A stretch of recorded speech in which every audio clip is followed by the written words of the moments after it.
Well, hello, everyone, and welcome or welcome back if you've been with us before. My name is Tommy Hensel, and I am the director of the Fine and Performing Arts Center at Moraine Valley Community College.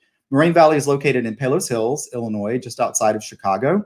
And just like every performing arts center in the world, in March of last year, we were forced to close our doors, hoping that we would be able to open again sometime soon. And we kept hoping and hoping and hoping. And now here we are, 13 months later. We are still dark, but we do plan to have shows coming up in the not too distant future. And I'm going to talk about that at the end of this interview. But in early May of last year, we decided that one of the ways that we wanted to stay in touch with all of you out there in cyberspace was to start some kind of series where we could reach out in a live format. And I came up with the idea of reaching out to some of the artists who have appeared on our stages in the past several years to see if they would be willing to sit down and just have a conversation with me. So we started in May of last year. I've since done 32 interviews with various artists, but our very first artist in May of last year was Mallory Lewis and Lamb Chop, the two of them together. And so I thought as we were coming into this year, I started looking at the schedule and I realized that it was about time for us to bring this project to an end. I've interviewed some amazing people, had so much fun, learned amazing things about these people. And I'm sure many of you who have been on some of these broadcasts with us or watched them afterwards have heard some pretty fascinating stories about some of our artists. But for a variety of reasons, I decided it was time that we bring this to an end. And as I was thinking, who should we interview for our last interview? I first thought of bringing Mallory and Lamb Chop back because they were our first interview. But then it occurred to me that, wait, I'm an artist.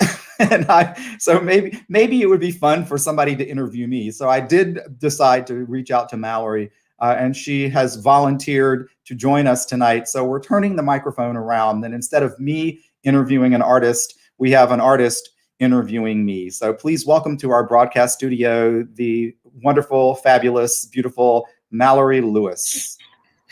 Wow, it's so hard when you have to come to work and someone calls you wonderful and fabulous and beautiful. Oh, I hate my life. Oh, and Mallory, cheers. Thank you for joining me tonight. And cheers, Tommy Hensel. I'm so happy to be here. So, I told Mallory earlier, I actually moved my camera in such a way that this glass is sort of hidden, so you don't look at the glass for the entire thing. But I know because it's you, Tommy, it's a very good glass of wine. But I'm going to get to that question later. I'm so excited because I love doing interviews and I love being interviewed because, well, okay, truth be told, I do love talking about me and Mom and Lamb Chop. But I'm so excited to turn the tables on you. And just so anybody who's watching, what you should know, full disclaimer, is Tommy and I are really, really good friends. I have traveled the world and done hundreds of performing arts centers. And other than Sweet Jessica Acres down at the Fellini in Georgia, and Joe Furlow in wherever Joe Furlow is. But Tommy's been to my house. Tommy is a regular sleepover guest. My dog loves him. Lamb Chop calls him her boyfriend, which I think is a little weird, but she does it anyway. That's okay. So I'm going to start with some things that I have always wanted to know about Mr. Tommy Hensel.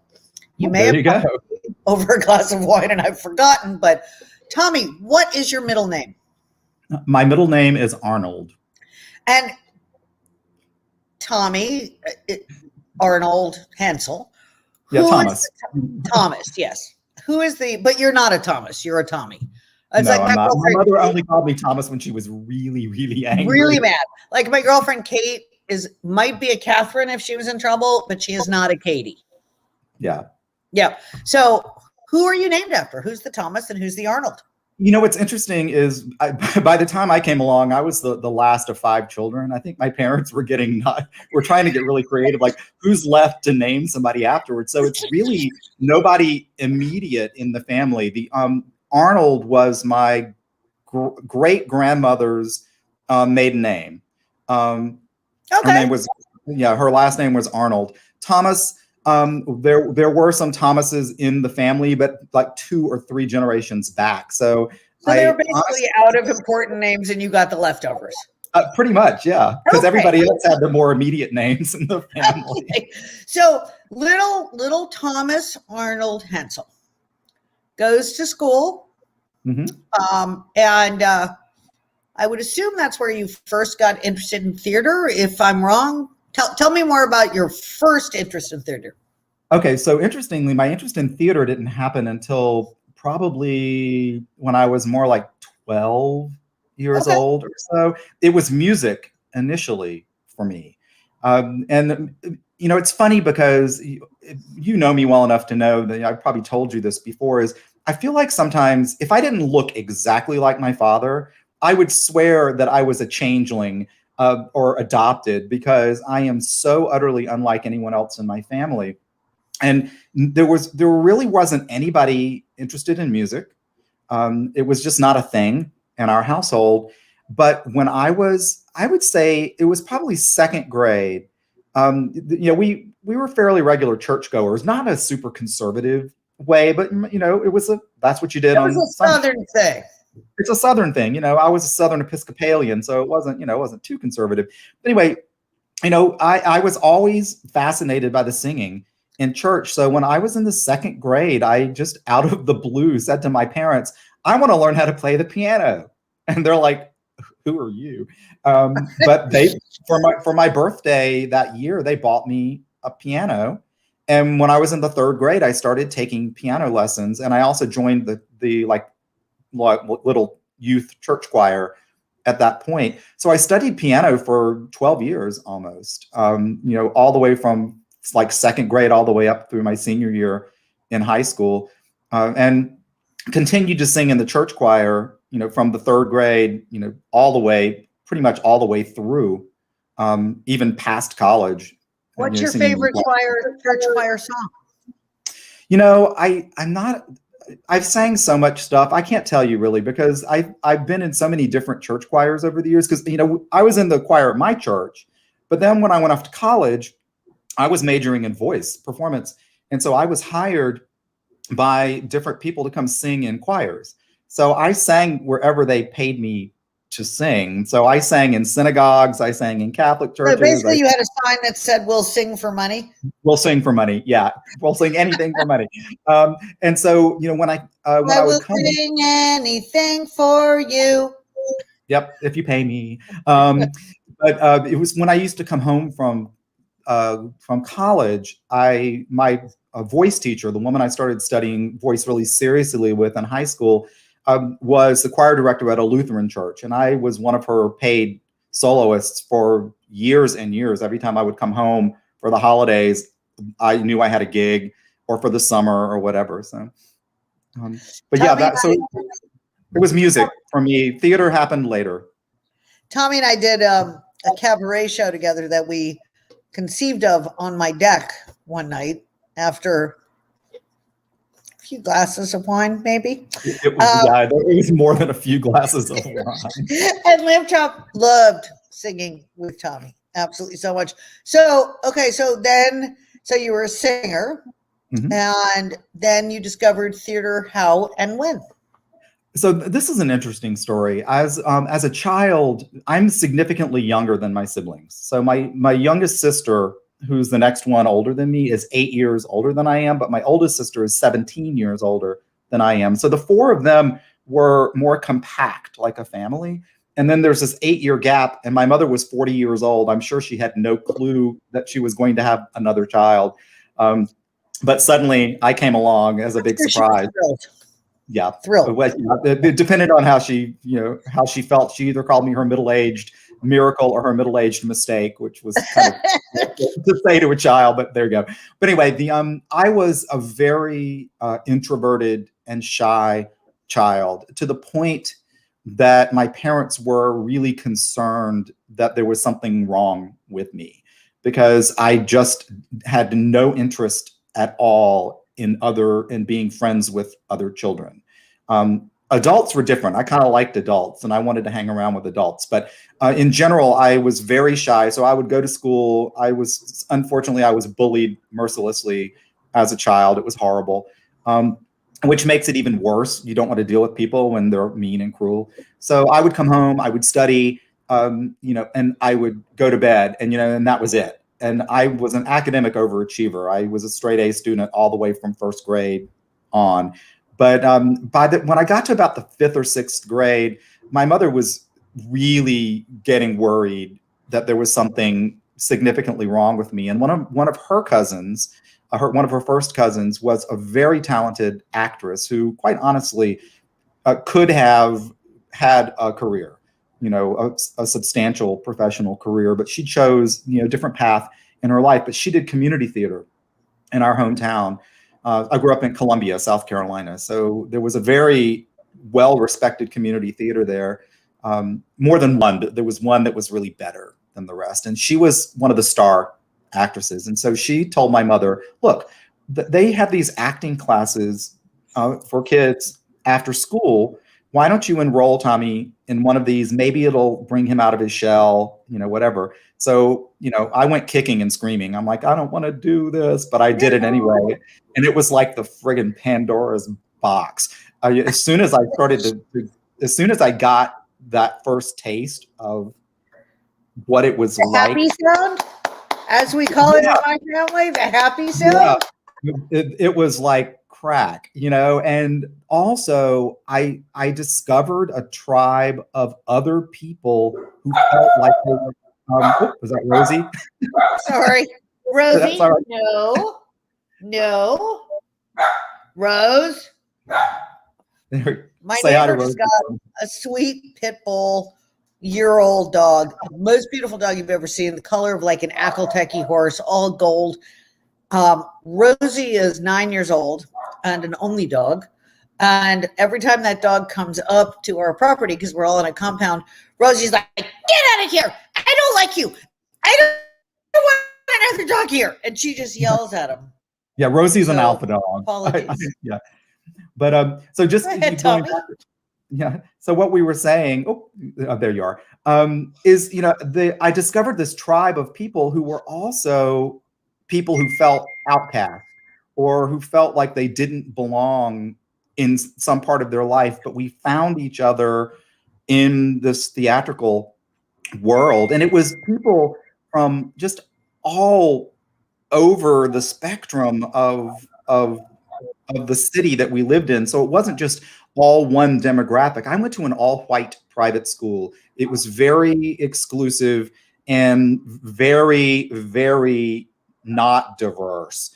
And so in my head, yeah, it was like I didn't know anybody who wasn't, a middle-class or wealthy white person. I just didn't know any of these people. And suddenly I'm in this community theater with all these cool people that I'm like, where did you come from?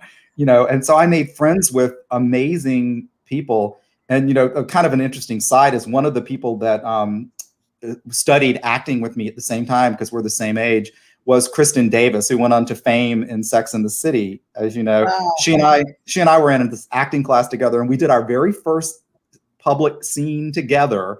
It was the Rolf and Liesel scene from The Sound of Music. So she probably won't remember that, but I remember that. But you remember that. Nice. Yeah. Theater really is a place where all of us who were other. Yeah. Because I'm other in a very different way than my mom was other. But theater has room for all the others.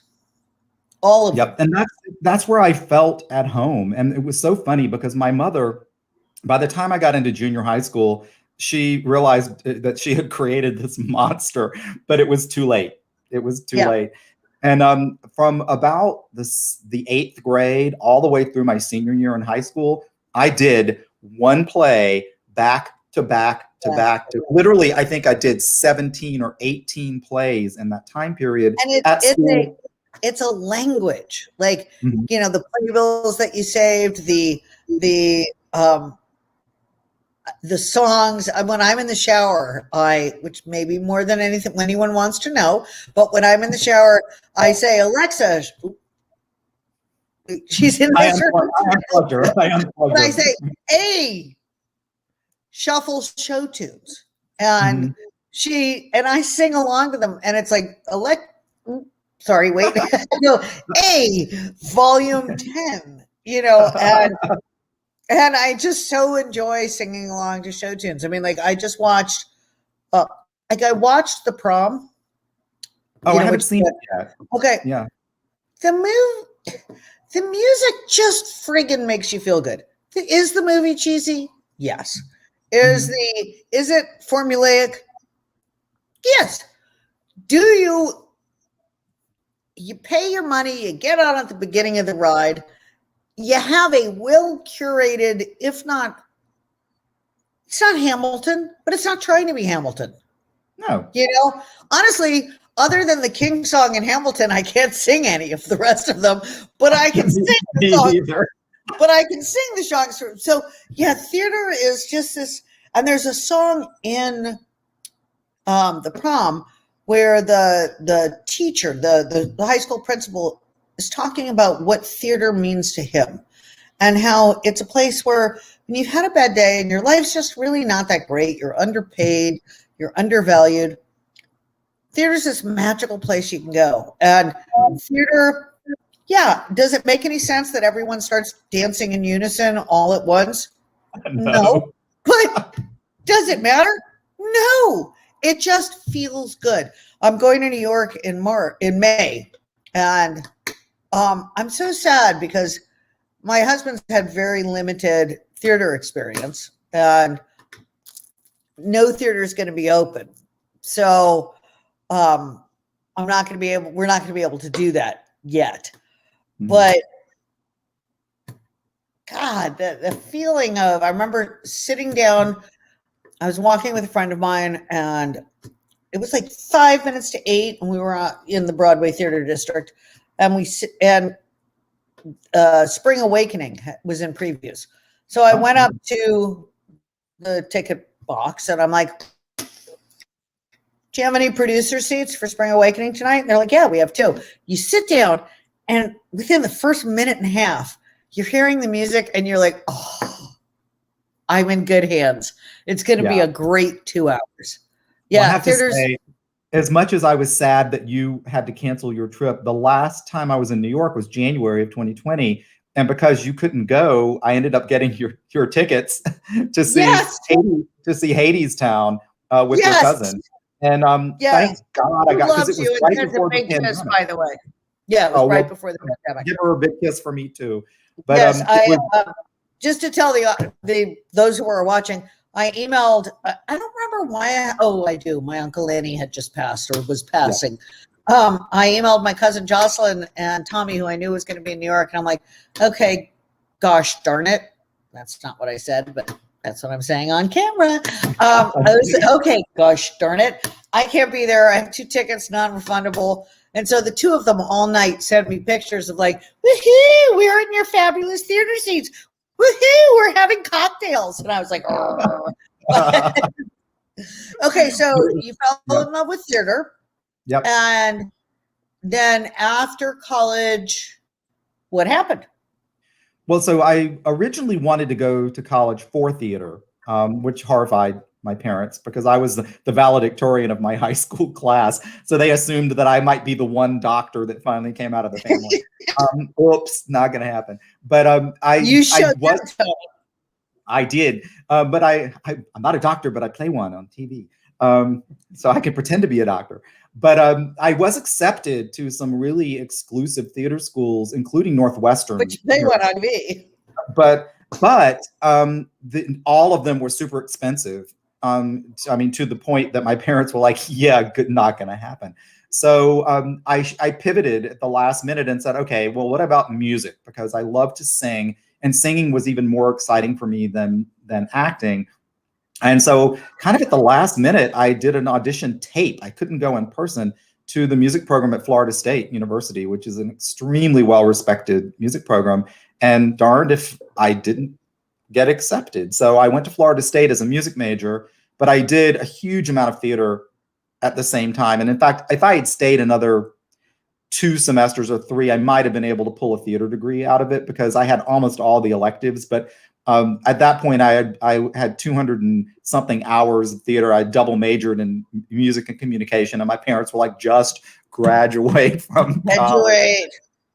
So I did. And I took a year off to earn some money, and then applied to graduate school at the University of South Carolina in theater, back in my hometown. But honestly, I applied there not because it was my hometown, but because that theater program had a reciprocal agreement with the Shakespeare Theater in Washington, D.C. So I knew that I was going to be able to spend a year working at the Shakespeare Theater as part of my degree program. And they did it in the middle. So you went to school for a year, and you went away to Washington, D.C. for a year, and then you came back in order to essentially teach the undergraduates what you had learned when you were off. So I was lucky enough to be able to intern at the Shakespeare Theater in Washington. That's pretty cool. So I would like to just do a little jump to something that you've been doing that's been super interesting to me. Obviously, you're incredible at booking acts because you booked me a bunch of times. I am good at that. So I'm really good at that because you picked me. And I'm always interested in the diversity of the shows that you book, because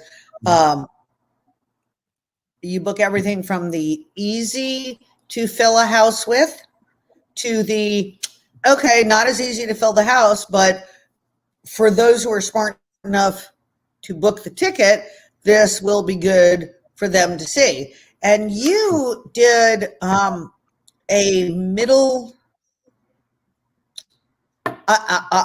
Islamic. Help me out here, Tommy. You wrote a grant. You wrote grants. So I talked about this last week a little bit with my artist last week, but in 2016 in January, I got an email from a friend saying, "Hey, did you see this grant opportunity that APAP, which is the Association of Performing Arts Professionals, has put out?" And I'm like, "No." So she sent me the link, and it was this program that they had done for 3 years at a series of colleges around the country, starting in 2013. And they had pioneered this program. It had worked really well. And at the last minute, the Doris Duke Charitable Foundation said, "Hey, we think that this went well, but we can do it better if we do it again. Here's a bunch of money, make it happen." So at the last minute, APAP was like, "Oh no, grant opportunity." So I thought, you know what? Why not? I'll apply for it. I didn't think that we had a prayer to get it because we were competing with, major research institutions, they're kind of like the UCLAs of the world. Let me just interrupt for a moment and say it's one of the things I admire most about what you're doing and what you always do is you're a well-respected community college, but it's not USC. It's not, and you bring in top talent, myself excluded from that, but you.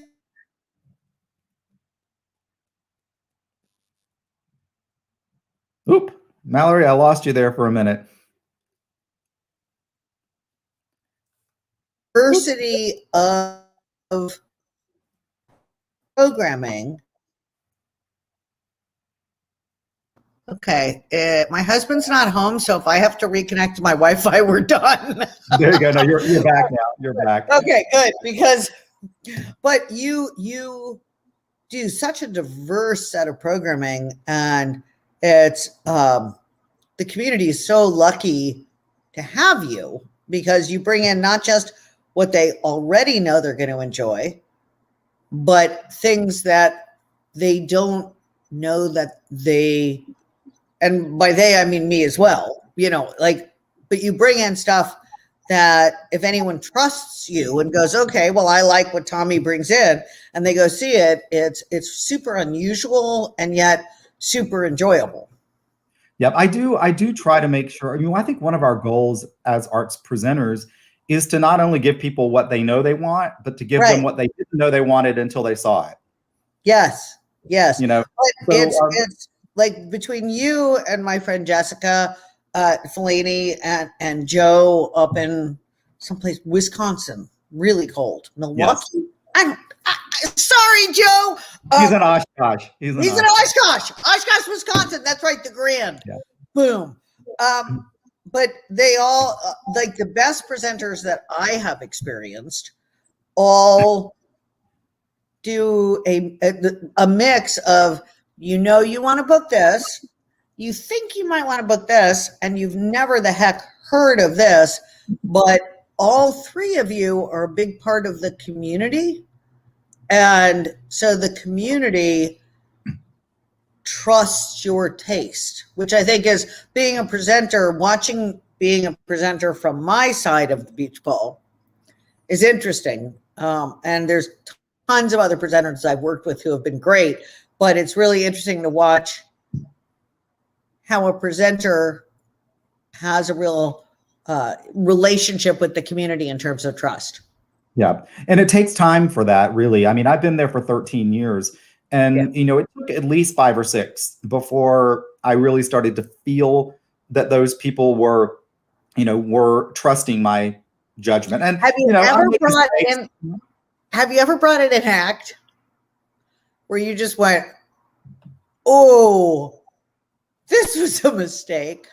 You don't have to name the specific, but yes, I have, and we won't talk about which ones those were. But was it because they were bad, or because they behaved badly, or because? No, luckily, at this theater, I've never had anyone that really behaved badly, because I learned a very long time ago to do that research in advance. And if I hear somebody is high maintenance, I will not book them. I don't care how famous they are or how many tickets they will sell.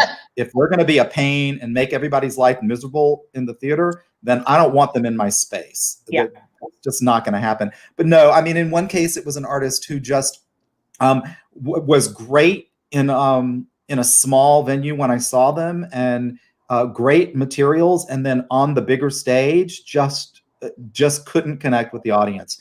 And, that it was a younger performer. And I think that's some of it. Another one was a very well-respected person who's been in the industry for a long time, who was just on the downside of their career and was kind of bitter about the fact that they weren't as famous as they used to be. And so there was just an edge to their performance that the audience picked up. They picked it up. Luckily. I'm always very grateful to you, because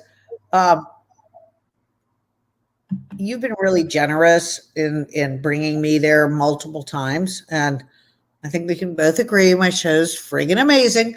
But I know that I don't pack your big house, because I don't have a regular television show. And I've always thought it was really interesting and kind the way you're like, no, we're going to do this because you're great. And like, you're very good about picking shows based on how good they are and how comfortable they are, as opposed to, I mean, I know that some of your shows you have to pack just to pay for the ones like me, but you're an exceptional presenter, Tommy Hensel. Well, thank you. I appreciate that. And I have to tell you, I had no clue what presenting was when I got my first presenting gig, because I was hired to run a theater that was half presenting and half producing. So producing, I'm like, yay, I can direct shows, I can pick a season. Right. But that was half of it. The other, what they wanted me to do was to fill in all the gaps in the schedule with presenting. And so in my job interview, I lied. I basically said, sure, I can do that. And then I went to my very first booking conference, which was at that point it was called PAE, the Performing Arts Exchange on the East Coast. It was in Baltimore that year, I think. And I remember like walking around the trade show thinking, what's this? And thank God I found some agents who are still my friends, many of them. Who's your favorite set of agents? Oh, well, Jerry Ross and Adrian Ross. And Adrian. That's, of course. And Jerry was one of the first. There were 4 that I classify as the first 4 agents who saw the terror in my eyes and took me under their wing. It was Liz Silverstein, who has sadly passed away since then. She was like my second mother. Larry Cosson, Jerry Ross, and Tony Klein with East Coast Entertainment. The 4 of them were the first 4 people that took me aside and said, let me tell you how it's done. And so thank you to the 4 of them for sort of teaching me what arts presenting is really about. And I discovered that it's a lot of fun and I'm good at it. And, I'm so glad I got that gig because it's what led me into the one I have now, which is 100% presenting. There's no producing for me in this one. Because you and I got to do our cabaret show. Well, that's true. I mean, I guess I do a little bit of producing. And you gave me the greatest gift. I love the grandmother's song from Pippin. Love that song. And I was telling Tommy that one night, and I said, Tommy, I really want to do it. And, so in our cabaret show, Tommy gave me the opportunity to do that song. And the last gig I did, March 2nd or 3rd of last year, presenter was a wonderful man. And I was like, as I say to all presenters, I really like Pippin. I'd like to play the grandma in Pippin. Because my mother taught me, anything you don't ask for, you're not going to get. And he was like, we're going to do it. We're going to do Pippin. We're going to do it in the next 9 months. You're going to come in and you're going to play the grandmother, which at any other time in my life, I would have been really upset about the sentence, you're going to play the grandmother. But at this point, I'm like, okay, like I can wear a sexy corset and play the grandmother. Sure. And then COVID. Yeah. So we have a couple of comments just so you're Sabra is there. So just she's watching us. Hey, what does Sabra say? Yeah. So she was saying she loves Jerry and Adrian, and Daniel Summers is there also. Excellent. And I know Katie Green is here as well from Wisconsin, from Green Bay. So, thank you all for tuning in. Okay. I have to admit, Sabra's my cousin. Yeah. I knew that. And Daniel Summers is amazing. Daniel used to run or be second in command of the Center for Puppetry Arts in Atlanta. And when I did a 10-show, 8-city, 5-day, 8-show, 10-city, 5. I'm not sure what the combination of 10, 5, and 8 was. I called in Georgia. I called Daniel, and I'm like, I need some help here. I am just past the point where I can drive, set up my sound equipment, and organize this whole thing by myself. Jessica had booked all the gigs for me, and so Daniel was my wingman for either 10 days, 8 days, or 5 days. I'm not sure. I think it was 8, but I'm not sure which and which. There you go. But yeah. So you got this grant. Sorry, yeah, we jumped off. It was the first time I'd ever applied for a grant that was in 2 parts. You applied for the grant, and then they vetted it down from however many people applied to 15 finalists. It was like, it was like getting eliminated. And we it sounds like a game show. It is like a game show. There was an elimination round, and we made it into the second round. So they flew us all to Washington. We met with all the people who did the grant the first time to get their feedback on what worked and didn't. And then they gave us $3,000 as a planning grant to write the second grant. And so I was like, spend that on clothes, Tommy Hensel? Do what? Did you spend that money on clothing? No, I didn't. I spent it on travel. I'm kidding. But anyway, I did travel to one of the other sites, and I met with the person who had done the grant. And so I wrote the second grant with a huge team of people. There were 17 or 18 people on this committee with me that were all from different parts of the college and community, students, faculty, staff, community members, who all sat down and helped me write it. And the focus of the grant was to use the arts as a tool to see if you can change perceptions of Muslims through the use of the performing arts. Did it work? So here's the interesting thing. Part of the grant was to pay for assessment. And they had very specific assessment criteria, which quite frankly didn't work. Their assessment criteria, and I was blunt about this, as we all were with them, that we couldn't give them the answers they wanted with the questions that they made us ask. So we had to really rely on anecdotal data. And I feel like we had a huge positive impact. But what's interesting is that one of the impacts that we had that I didn't realize is we're surrounded at Moraine Valley by a huge population of people from the Levant region, from Egypt, from all parts of Southwest Asia, and many of them are Muslim. We have two huge mosques, and one of the things we discovered is that many of the artists we brought in were representing cultures and art forms that other people who were Muslim had never actually experienced themselves. So we were actually having this huge impact on our students who were Muslim, who were from very specific, like maybe from Yemen or specifically from Palestine or wherever. I'm Jewish, but obviously on the extremely reformed level of that. I was first exposed to klezmer music, which is sort of a Jewish music form, when I was in my late 30s. So I know what you're saying, because just because you are something doesn't mean, just because you're Baptist or doesn't mean you grew up singing in a Baptist choir. So yeah. Yep. And I think what was really interesting about this program is it was a year of planning and 2 years of programming. So we had 2 years of very aggressive programming and I have to give myself a pat on the back because I was super smart when I wrote this grant, because I thought about it in the second round of the grant. And I said, I don't have an infrastructure around me at the college to help with artist visas for people coming from overseas. It's a very, very difficult process. So I said, why don't I focus on artists who are in the United States already? So American artists who are Muslim, whose work explores the cultures that either they came from or that were their heritage. So, and thank God, because you saved yourself because right at the beginning of the process, when we were just in the planning phase, the 2016 presidential election happened, and did that make it more difficult, Tommy?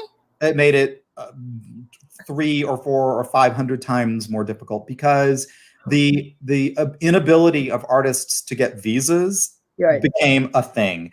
And there were 7 colleges who won this grant, and of all of them, only 2 of us never had to cancel a performance because of visas. Everybody else. My mother used to say, it is amazing how lucky hardworking people are. And you can substitute hardworking for people who have forethought, whatever. So my mom would say, lucky Tommy. And what she would mean was, way to go, Tommy. I thought about that. What was interesting is one of the reasons that I came up with that focus, though, was because the Muslim community in our area, when I polled everybody and said, okay, if we could change something through this, what would you want us to change? And one of the things that came up over and over and over in focus groups was, we wish that people would stop feeling like you can't be Muslim and American at the same time. And I never thought about that, but that's where we focused. We focused on American artists who were Muslim. And so the nature of their religious affiliation was not the center of the focus. The center of the focus was their art and the fact that they were American artists who may have had heritage in other parts of the world who also happen to be Muslim. So we're trying to get people to see that the person is a person first, and they're an artist second. My favorite meme in the last few years has been a collection of skeletons. And it's like black person, white person, Muslim, Jew, Christian, and then the final skeleton is all crooked and broken and says horsewoman. You're a horsewoman. But the reason I love it is because when you get down to it, black, white, Asian, Christian, Hispanic, fill in the blank on nationality and religion. And the only thing that's going to make your skeleton different is what sport you do and how badly you get damaged doing that sport. So yeah, I get it.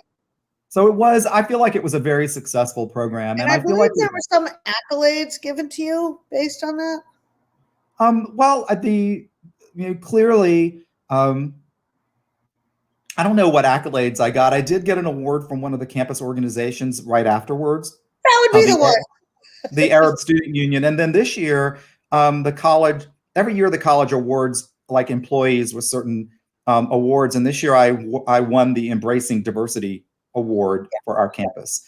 And largely on the basis of this program. But one of the things, that I will say in the award ceremony was that, I was the catalyst for a huge group of people who made this happen. I didn't do it. I didn't do this program. I engineered the but program. It wouldn't have looked at you. You were the cheerleader. You were the visionary. Yeah. So that now you also have other passions. Just going to jump for a moment. Yeah, I do.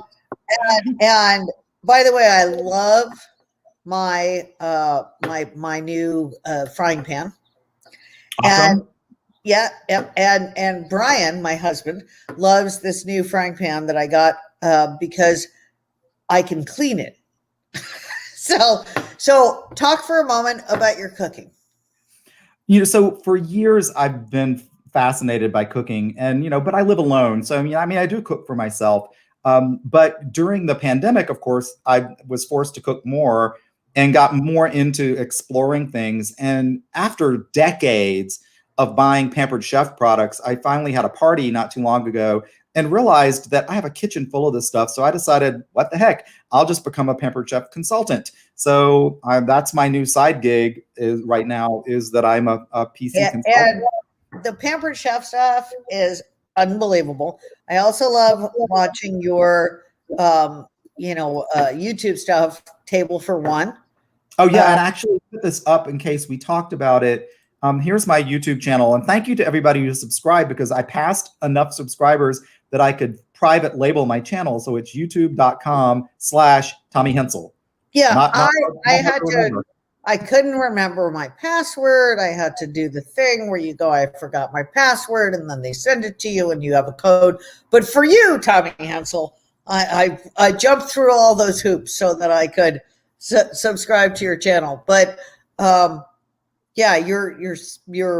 but the Pampered Chef stuff is unbelievable. Just an aside, those, I don't know about all of you folks at home, but I can burn things onto a frying pan better than anyone I know. Just ask my husband. Or I think maybe Susan might give you a run for your money there, but just no, she don't cook. She's just mad at me for burning stuff onto her pan because I don't clean. So she says that when I'm at her house, it's like she has to be the maid. I'm like, yeah, but you cannot burn things onto a Pampered Chef pan. So that's my little promo on that. Well, thank you. And I'm having a great time with it, I have to say. A couple of my friends have hosted parties since I became a consultant. And honestly, we're having a ball. I do live cooking demos during a party, but when I'm not doing a party, I still do live demos. I try to do at least one a week, of just me picking something kind of fun and cooking it. And, I'm not a chef, but I'm a home cook. You're a chef. I've eaten your food. Well, but not a trained chef. You know what I mean? I didn't go to culinary school, but I have all the good tools. I have great knives. I have great pans. I have, lamb chop. Hello. You don't know to cook. You don't know to cook lamb, do you, Tommy? No, lamb chop. Actually, it's not something that I have ever tried to cook, because it's just not. Oh, good. I'm so glad, because Mallory likes to cook leg good lamb and rack good lamb, and she slathers it in Dijon mustard and horseradish, and then she broils it, and then I'm so sad, but she does it anyway. There you go. Sorry, lamb Love chop. you, Tommy Hensel. So I got a couple of questions that I want to ask you. All right, go ahead, lamb chop. Will you be my boyfriend? Lamb chop, I love you, but no, I won't be your boyfriend. Why not? Because I'm cute and I'm single and I'm famous, and I'll work for free if you'll be my boyfriend. I appreciate that, lamb chop, but no, we can just stay friends. You're a little young for Tommy. Yeah. Well, you're 6. So Tommy's more than 6. he looks good for his age. It's the wine. It preserves me. Yes, he does. Yeah, he's pickled in wine. Stop it, Lamb Chop. All right. So tell Tommy that you're really proud of him I'm really proud of you. and that he's had an amazing season. You had an amazing season against all odds, Tommy Hensel. Well, thank you, Lamb Chop. And that you love watching his cooking blog. I loved watching your cooking blog. What other? No. and that you're really honored that he asked me and you to, do this last episode with him. That's because he's my boyfriend. No, he's not. Say goodbye, Lamb Chop. Goodbye, Lamb Chop. Oh, stop it. Oh, thank you, Lamb Chop. It was nice to talk to Lamb Chop. So you've broken the heart of a national icon. I'm sorry. Just saying. But Lamb She's Chop and I got a chance to, I was hoping I could find the video, and I don't have it on this computer, but where I sang my duet with Lamb Chop. Oh my gosh, that was so much fun. She's now off sobbing in the bedroom. He's my Tommy. I love Tommy. I'm gonna have to. I know it's really tragic. I know. Sorry, Lamb Chop. So, okay, what's your goal for 2022? I honestly don't know what my goal is. My goal, I have short-term goals right now. For theatrically, my goal is to get shows back on stage, and I have a show scheduled on August 1st. So, for those of you who are watching, we will be announcing in June sometime ticket sales for a short season in August of 5 shows, and then I'm planning to go full on with a regular schedule starting at the end of September. If we have to do like smaller audiences and live stream, we're setting up to do that. I'm buying a new camera. We're actually redoing some of the cameras in the theater so that they're high def. We've got a new program that will give us a paywall so that we can actually charge for tickets for shows if we need to. So I feel like my first goal is to get those shows on stage in August. So that's the big. I'm working with Jerry and Adrian because since I haven't been performing, boredom. So I'm gonna reach out to you about some acts we have touring in your area. So.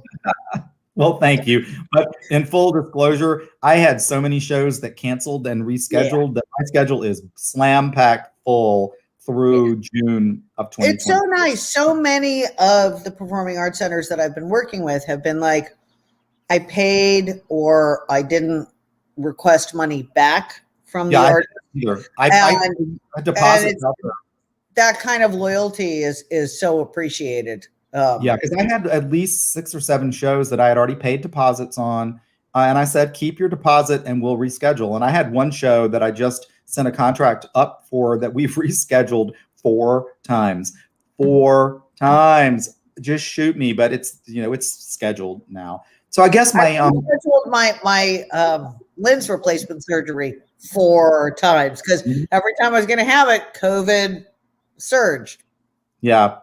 And so I guess that's where my focus is theatrically. For a personal note, even though this may be TMI for people watching our broadcast tonight, is one of the reasons why I wanted to close down this series that I've been doing for a year is that next Friday I have to have surgery because I was diagnosed with prostate cancer in January. So, and it's aggressive enough that I can't just sit around and do nothing. So I decided to have a radical prostatectomy. So I'm going to be going under not the knife because it's kind of a robot. It's like a sci-fi robot, thing. But I'm having surgery next week, and so with that coming up, and knowing that my recovery will be slow, and then knowing that tickets are going to go on sale for shows in August, I thought it was a perfect time to just say goodbye to this series that we've had. This is the 33rd episode. Yours was the very first. So I thought, you know what, this is a nice circular. Yes, I like the closure. I do too, and the timing is perfect because next week I'm not going to have the bandwidth to focus on anything else, but me. So and we're all going to be focusing on you. I'm sending Peking duck. I'm very excited about that Peking duck. Anybody who loves Tommy, he loves Peking duck, and if you go to goldbelly.com, there's lots of food options that you can send because as a Jewish mother. Food is love, and so since I can't be there to cook for them, so has there been anything that's been what's been the most interesting part of undergoing a cancer journey? Well, it's been fast. I mean, really, really fast, because I had just my normal blood work done the second week of December, and then more blood work 2 weeks later, then an MRI, then a biopsy, and it was all like bing, bing, bing, bing, bing. But, thank God for modern medicine that they caught it and it was quick. The weirdest part for me, and again, this is one of those things that's personal, but I feel like it's important to bring up, is that, when I started researching it and talking to the different doctors and trying to choose where I was going to have the surgery, I suddenly realized that something was bothering me and I couldn't figure out what it was until I sat down and read the literature that they all gave me and realized that it was written by heterosexual men for other heterosexual men. And as a gay man myself, I realized that some of the concerns that I had and that other gay men might have about this surgery and the recovery from the surgery required different questions and different answers than what's the party line out there. And so I was disturbed by this and decided that I couldn't just not do something. So I actually reached out to both hospitals that I was working with and called them on it.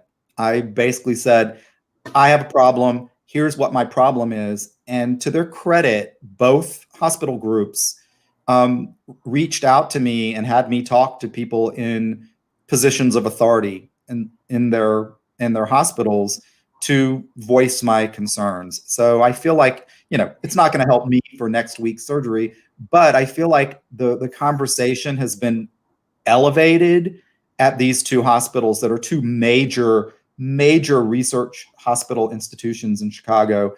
And it's a conversation that needed to happen. And it's when you brought it up on a personal level with me, I realized that didn't occur to me that was a problem. My husband, as you know, is Black, and I didn't know that before I married him. I didn't know that the GI Bill specifically excluded Black GIs coming back from World War II for getting the housing benefits. So it's really, I applaud you for talking about it. I applaud you for speaking up about it, because there are so many allies for all of us that are unaware of the information. I wasn't aware about the GI Bill. I wasn't aware that the medical profession didn't address the non-heteronormative issues. And I think a lot of times it's kind of bias is unconscious. And so it certainly was here. I mean, not like malicious, it's like, ooh, shoot. And so it really behooves all of us to not just speak up to the powers that be, but then to share that with other people who can be allies. And it's a scary thing to do. And but if we don't speak up about the problems, people can't be somehow expected to miraculously know things. We don't know what we don't know.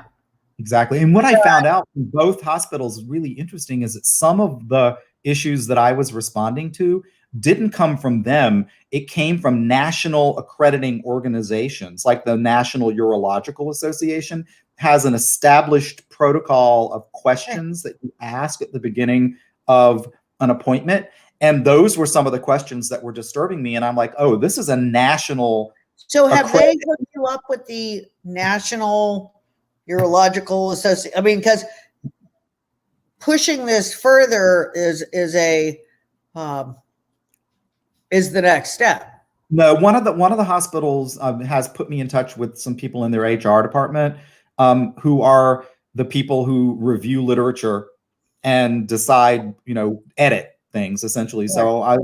And the other hospital has informed me that they have in fact hired a specialist in this field to start later in the summer, because I was the 7 millionth person apparently that complained about it. They finally heard it. What I told one of the people I talked to at one of the hospitals, the woman who runs the practice of one of the surgeons, she said, "Tell me really what precipitated you reaching out." And I told her some of the stuff, and I said, "But here I have to tell you one thing." I said, "I'm not criticizing the doctor because he's a super nice guy, but he started delivering me information, and you could tell it was like his prepackaged plan. And he said something, and I stopped him and I said, I get what you're saying, but I really don't care about that." And he goes, "Well, you should." And I stopped him and I said, "Did you read my chart?"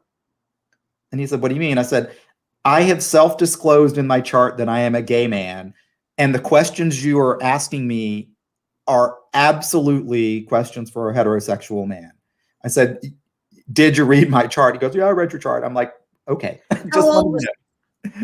So. How old was he? I don't know how old he is. I would say he's probably 42. That's young to be out of touch. Mm-hmm. I would give him in his 40s. But you know the difference between doctors and God, right? God doesn't think he's a doctor. There you go. Well, it's so funny because I think that this is the doctor that I chose for my surgery, but I don't. Doctor, never mind. It's not. Well, what is interesting is I don't think that he lacks a sense of humor. I think he's got a sense of humor, but I don't think he gets mine, because in one of our recent appointments, he was going over my chart and he said, "I noticed that you're allergic to amoxicillin. I just wanted to verify, is that your only allergy?" And I said, "Well, other than cancer, no." and he was like, "What?" And I was like, "Never mind." Never mind. I've started taking with Sabra. I've started taking fencing. And, oh my God! I think all of us who studied theater had studied a little bit of fencing in our lives. Well, I hadn't, but Sabra and I were talking to each other, and I was like, "We need to do something." And I thought, okay, I only want to do a sport that has a cute outfit, because I do horseback riding, skydiving, surfing, scuba diving, all super cute outfits. And fencing came up. And I feel pretty safe in thinking that my fencing instructor is not watching the Zoom. That's what my slowdown in conversation was. Not funny. Not a person.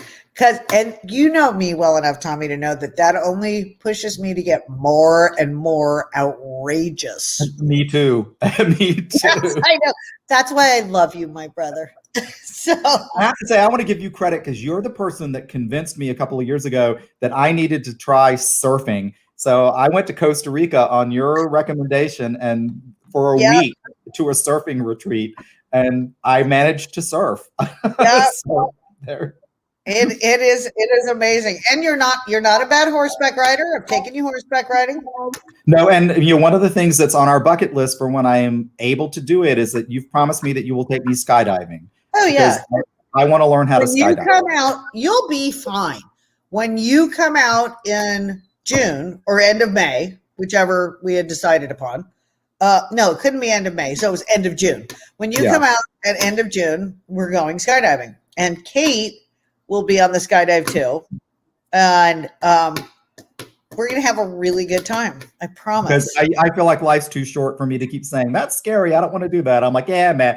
I was surfing. I did zip lining in Costa Rica. As I say to my liver, "Shut up, liver. You're fine."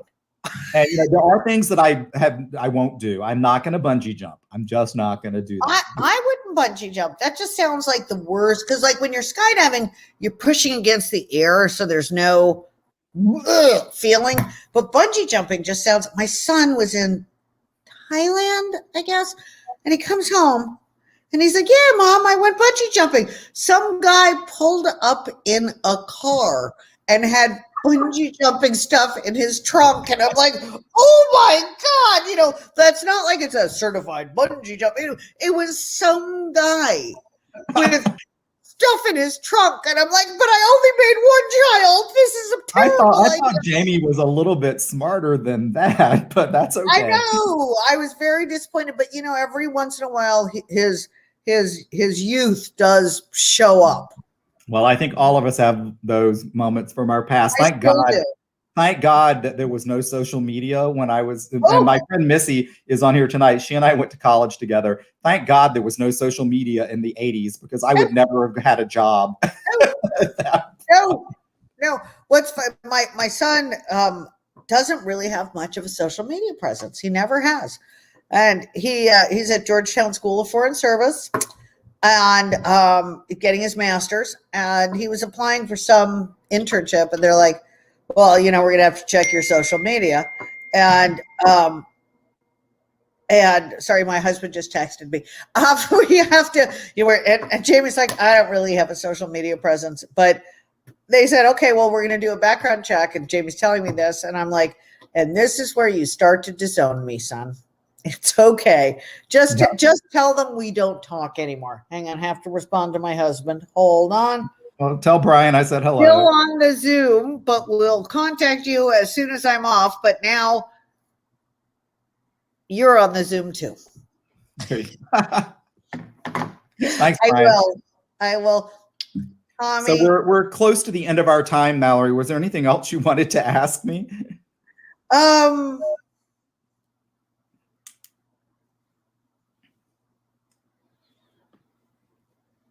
No. Is there anything else you wanted to? I mean, there is, but it's not appropriate for public consumption. Is there anything else you wanted to say? Oh, yeah. One of the things that during the pandemic that I finally pulled the trigger on and did is I've been going through my wine certification. I've now taken my wine exams all the way up through level 3 of the Wine and Spirit Education Trust. Fingers crossed. I won't have my results for another month or so, but I'm hoping that I passed level 3. So, I can call myself a sommelier at some point, but we'll see. When you come out, I'm going to have to test your knowledge. Well, we'll do some. I mean, I'm all about wine pairing. So, like the wine I was drinking tonight is a fabulous 2018 Pinot Noir from Sonoma, from Anaba Wines, which is my favorite winery in Sonoma. But so like life's too short to drink bad wine. So I'm not. I was drinking a lovely Tito's with cranberry. With cucumber. Well, after our call is done, I'm probably going to mix myself a cocktail because You're so good at that too. I always try to do a cocktail demo when I do a cooking demo because I think it's kind of fun to show people how to make classic cocktails because they may have heard about them for years and thought this is complicated, I'm not going to make it, and most of them are super easy. So yeah. Well, have you ever had Lagavulin 16? Oh yeah, I love Lagavulin. I'm all about single malt scotch. Tommy and I will get into our bartending stuff offline. Yeah, we will. Tommy, but thank you for that. You are one of my favorite humans. You are so talented at what you do. You are such a good friend. You know how to be a really good friend. You're really fun. I think you're really brave. I think that the fact that and I know you're also rock climbing and doing the sommelier thing, but the fact that in a not large town, you went, I'm going to do a Muslim outreach. That required bravery and confidence, and the fact that chutzpah. Chutzpah. You got to go chutz if you're doing chutzpah. Chutz. Okay, we'll work on Tommy's Yiddish accent. My Yiddish. I think you're speaking out on the inappropriateness of heteronormative focused medicine. That's the world. The world is a changing place, and you are a part of what's making it change for the better. in so many ways, in the arts, in medicine, and in my wine cellar, which is possibly the most important to me. So Well, there you go. there you go. Plus, I got to sing the grandma song from Pippin. But Tommy, I love you. I admire you. And Mallory, I love you too. I mean, one of the reasons that I wanted you to be this interview was not because you were the first interview, but because you were the first interview, because it was you. You were obviously the first one I was going to choose. So, you know, and as she said earlier, in full disclosure, we're really good friends. So the many things that we can't talk about on camera tonight, because I would like to stay employed at Moraine Valley. Yes, and I would like Lamb Chop not to quit me. So, and I would like Adrian and Jerry not to call me in 5 minutes and go, "What are you doing? What are you doing? You'll never get booked again." So thank you so much. And I'm going to take you out of the stream in a minute so I can do a little outro for everybody. But Right. Don't leave. We'll chat. My handsome husband back as soon as you do. Yeah, call your husband, and I'll come back later. to you. We'll talk later. Bye, guys. You're very lucky to have Tommy Hensel. Well, thank you, Mal. And I didn't pay her to say that either. He will, but he did. I will. Bye, guys. I'm shutting the screen. Bye. Well, everybody, thank you so much for joining me tonight for our final Meet the Artist series. It doesn't mean that it's going away forever.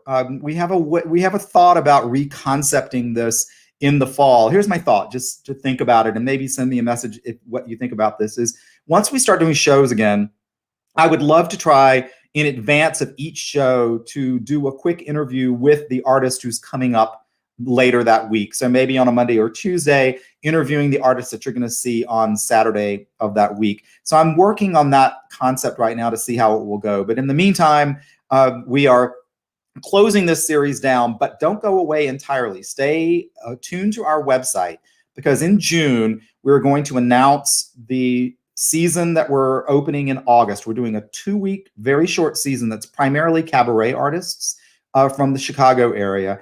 And then we're going to full on start a new season in September, fingers crossed. And if we have to have smaller audiences and stream behind a paywall and do live, we'll make it work. But we're going to have live performances with real live human beings sitting in the same space with the artists, if it kills me to get there, because I am so ready to be an audience member, but not just that, to bring that to all of you who have been so supportive of our performing arts series over the years.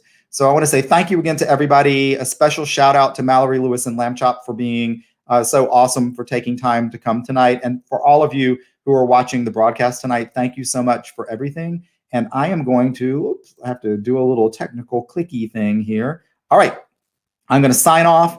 And please make sure that if you are not on our website already at Moraine Valley, go to the website. Please sign up to be on our email list. And since I'm just going to be promoting myself here, if you're not subscribing yet to my personal YouTube channel, go to YouTube/Tommy Hensel and join my YouTube channel. You get to see me do cooking and cocktail and wine demos there. And with that, I am going to say, oops, let me get rid of the banner. There we go. I'm going to say good night for now, and thank you, and I'll be back soon.